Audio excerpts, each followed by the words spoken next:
60% of millennials earning more than $100,000 say they live paycheck to paycheck. How are you able to produce that much money and still rely on each paycheck as your only source of income? To be honest, this comes as no surprise. It's a lot easier to spend $100,000 than it is to earn them, especially with the current rate of inflation. $100,000 does not appear to be a large sum of money, and it is not.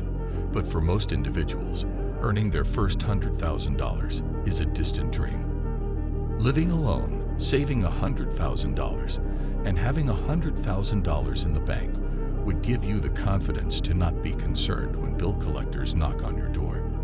These are two distinct things, but the reality is that $100,000 isn't a lot if you're persistent, dedicated, and have access to the internet.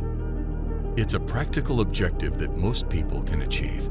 Making $100,000 was unfathomable to me while I was in college. I was relieved if I could just pay my bills, which were barely the minimum wage, but looked like a fortune at the time. Of course, I knew it was feasible, but I couldn't connect the dots between where I was and where I wanted to go. Even when I first started in real estate, it seemed like I had to do the impossible to make that much money.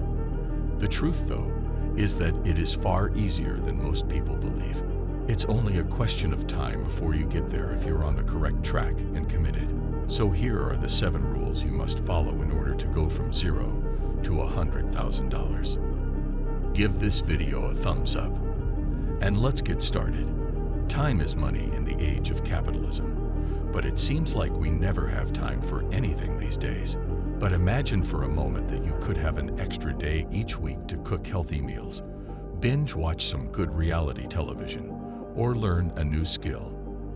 Nothing truly world-changing has occurred, but the year 2022 is physically remaking the world. Tech stocks have been devastated, cryptocurrency has crumbled, and the world is on the verge of a crisis. The invasion of Ukraine calls into question the United States' global dominance. The international community is concerned that China may attack Taiwan. Global supply chains are being disrupted. Inflation is rising. Oil costs are greater than they have ever been, yet we are still not out of the worldwide pandemic. We may be living on a completely different planet by the end of the year. What matters most is that when major changes occur, wealth changes as well. The issue is to capitalize on this wealth transfer.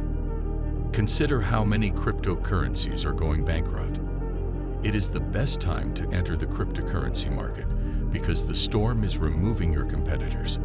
When everything is stable, starting a business is easier, but it is easier for everyone. That is why you are up against such stiff competition, because crises create chaos. They are the ideal opportunity. And the bold can change in the blink of an eye, especially when the status quo shifts. Number 2, he will triumph. Who knows when it's appropriate to fight and when it's not? When motivation strikes, you want to do everything. Establish a business, invest, trade, and network. The only issue is that you have limited resources.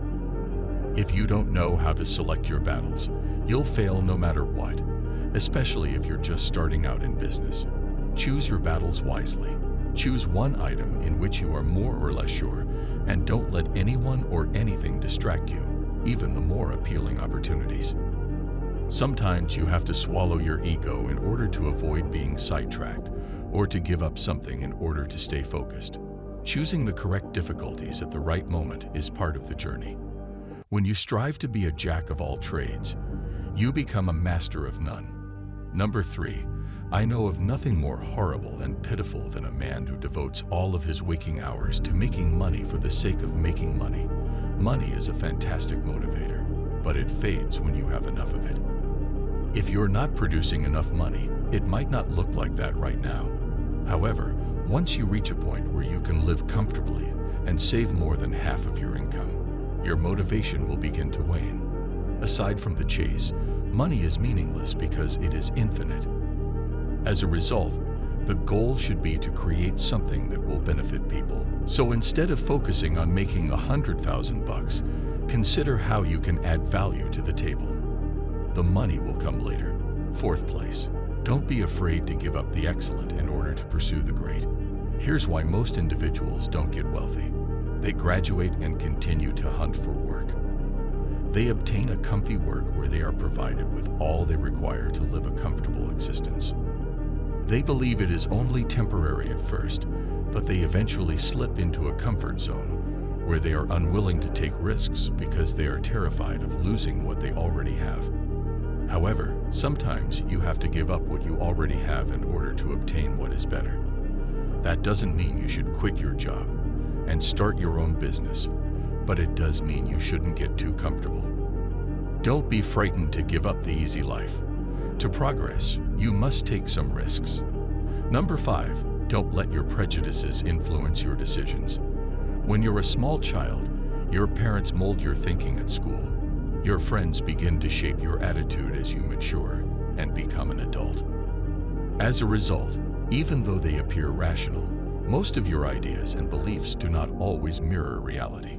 If you grew up in a poor family and your parents told you that earning good grades and climbing their Korean hierarchy was the only route out of poverty, it doesn't imply it's true.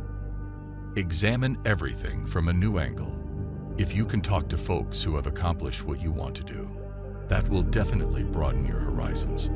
According to Steve Jobs, everything around you that you call life was created by people who were no wiser than you, and you have the ability to affect and modify it. You can create your own items that others can utilize. Sixth, compare yourself to who you were yesterday rather than who someone else is today. Our parents compare us to our peers when we are children. Take a look at your classmates' grades. Your neighbor does not spend his or her free time playing video games. We grow up constantly comparing ourselves to those around us. We look around and find someone who is better than us. No matter how much we progress, we learn too late in life that there will always be someone better than ourselves. Take a look at Forbes' list of billionaires. That is constantly changing. Bezos was formerly at the top of the list, but Elon Musk now holds that position, despite the fact that Elon Musk has tweeted that Putin is substantially wealthier than him. Putin, on the other hand, cannot even leave Russia, no matter how wealthy he is. So, does that constitute true wealth? Of course, that is an extreme case, but you get the point. Never put yourself in the same category as others. The only person to whom you can compare yourself is yourself yesterday. Did you work out today? That's fantastic. You've improved slightly since yesterday. Have you read any good books lately? You've grown a little wiser today.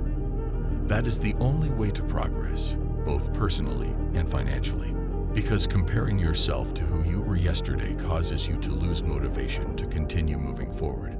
The greatest risk you face, number 7, is the softening of your intellect and eyes. I'm getting down. If you just remember one piece of advice from this video, make it this one. The road to $100,000 is difficult, but anyone can do it with enough effort and devotion. The true danger is continuing to move forward. Once you've achieved your goal or made enough money to cover all of your bills, your discipline will gradually fade. Your work ethic will deteriorate, as will your spending habits, will gradually rise. Your growth will stagnate while your spending will continue to rise, bringing you back to the point where you will be living paycheck to paycheck. So the challenge is to maintain your discipline, even after you have met your financial objectives. If you liked the video, make sure to subscribe to our channel Luxe Mindset, and don't forget to hit the bell icon.